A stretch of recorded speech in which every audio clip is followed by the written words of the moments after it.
I worked in technology for close to 10 years, and let me tell you, every single technology company I worked at, our goal was to save people time and money. And if you save people time and money, that is deflationary.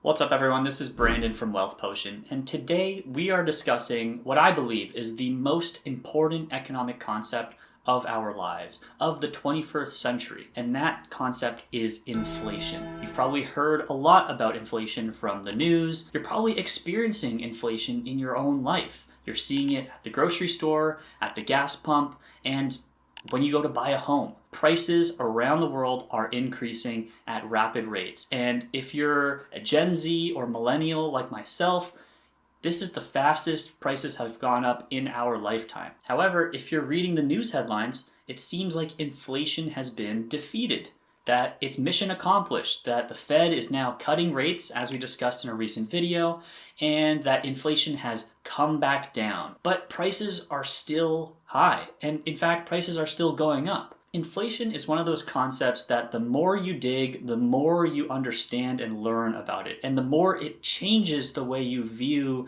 the world and the economy. So today we're going to be debunking 3 common myths about inflation so that you have a better understanding of what inflation is, where inflation comes from, and how inflation impacts your life. And I hope by the end of this video, you're going to appreciate how important inflation is and why I believe it's the most important concept for us to learn in the 21st century.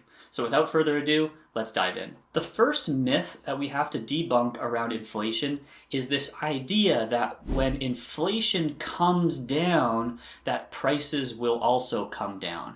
There is this misconception, and I'm seeing it all over TikTok and YouTube and Twitter. It's that, well, inflation has come down, which is true. Why are my groceries still incredibly expensive? Why is the cost of living expensive? Why is my paycheck not going as far as it used to? And the unfortunate reality here is that when inflation comes down, it does not mean that prices come down. Inflation is often measured by what's called the CPI. It's the Consumer Price Index.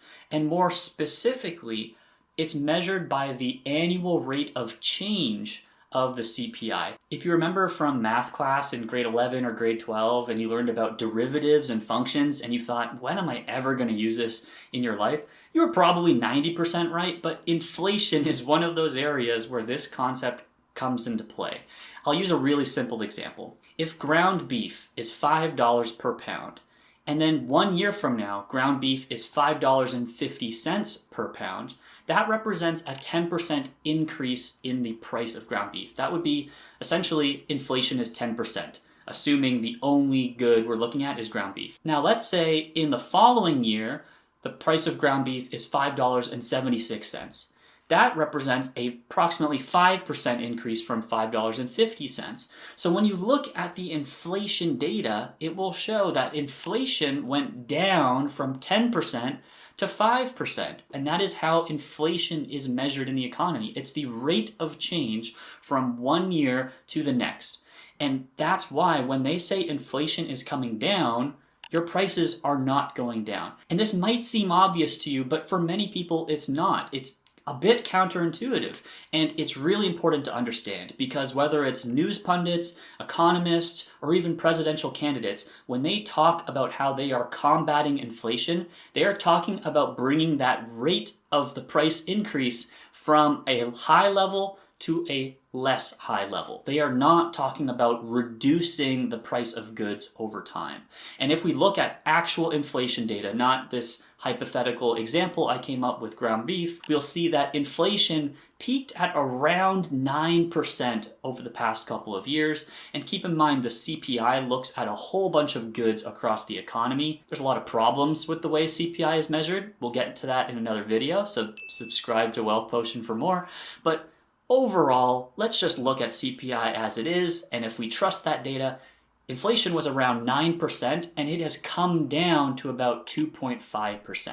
And so when the news media, when presidential candidates say that inflation has come down, it is true, but your prices are still going up by, on average, 2.5% per year.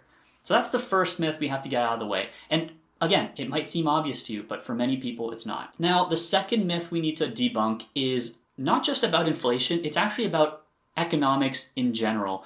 And it's really important that we go a bit abstract here so that we can get to the third myth. So stick with me. The second myth is that many people believe that economics is a science. Economics is, technically speaking, a social science, but it is not a physical science or a hard science like physics or biology or chemistry. You cannot take economics and test it in a lab. Economics is ultimately the study of human behavior at a societal level. It's trying to understand how human beings behave, what they desire and what they demand in the economy, and also what the economy supplies in the form of businesses and ventures that provide goods and services to those people that demand those goods and services. In other words, economics is really much more abstract than physics.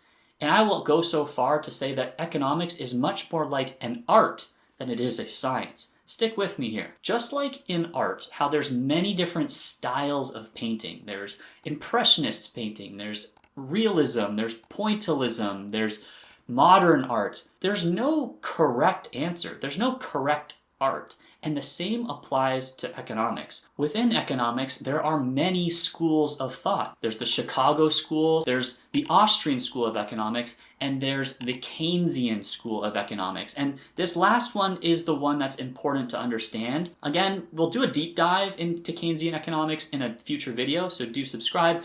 But in short, Keynesian economics is largely the school of economics that has taken over the zeitgeist of modern day. It's not that all economists today are Keynesian economists, but they likely have been heavily influenced by the Keynesian school of economics. You might be wondering, why is that important? At a basic level, Keynesian economics believes that the aggregate demand of things and goods and consumption within the economy is the primary driver of the economy. And active management of aggregate demand is necessary for a healthy economy. To put it really simply, Keynesians believe that a central bank and or the government should play a role in controlling the economy to some degree to prevent recessions. And you can probably see where that can be very dangerous thinking.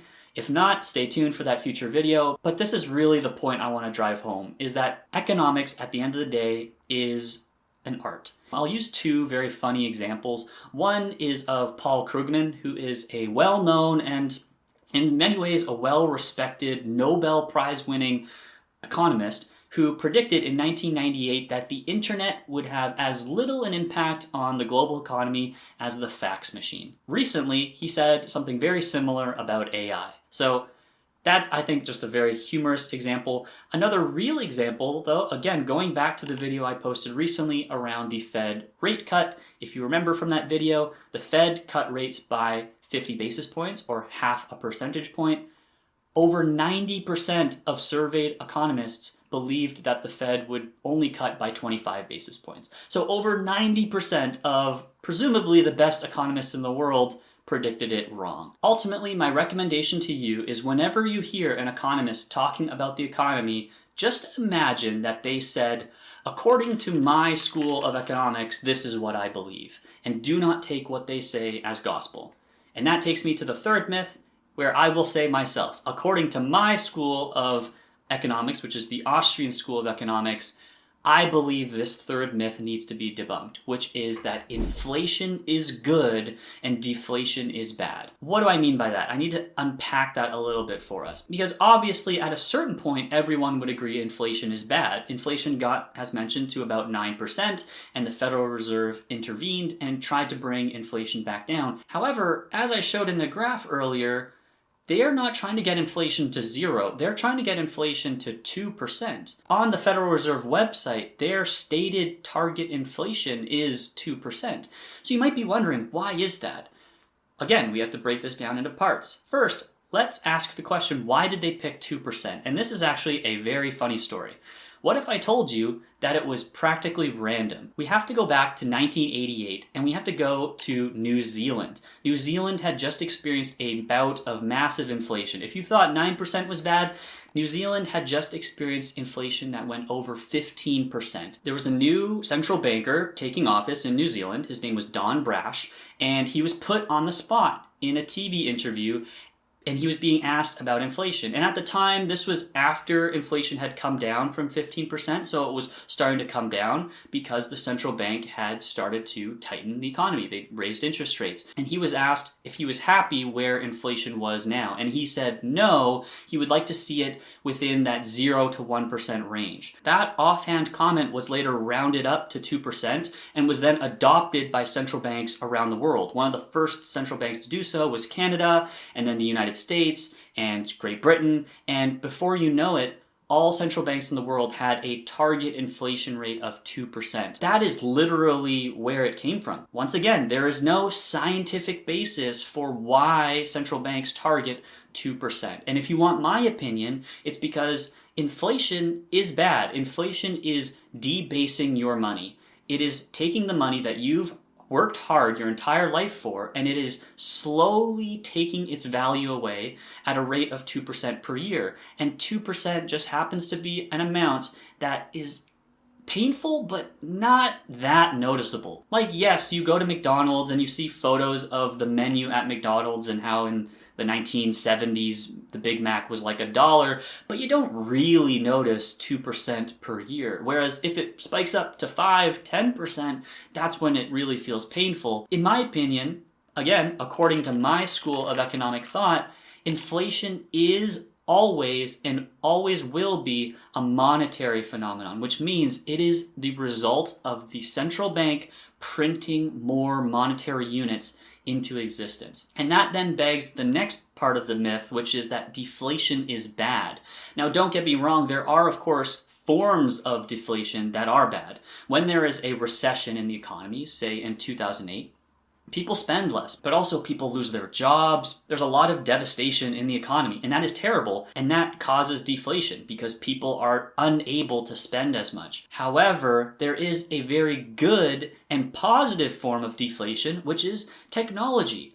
I worked in technology for close to 10 years, and let me tell you, every single technology company I worked at, our goal was to save people time and money. And if you save people time and money, that is deflationary.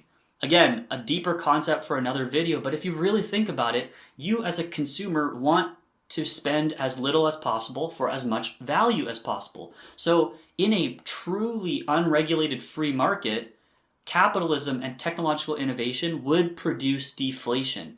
The Federal Reserve is fighting that natural gravity of the free market, and it's incurring inflation on our lives. I've talked about this before in other videos, but if you really think about the most mainstream investment advice today is to not save in dollars. It's to buy assets that will appreciate in dollar terms over time.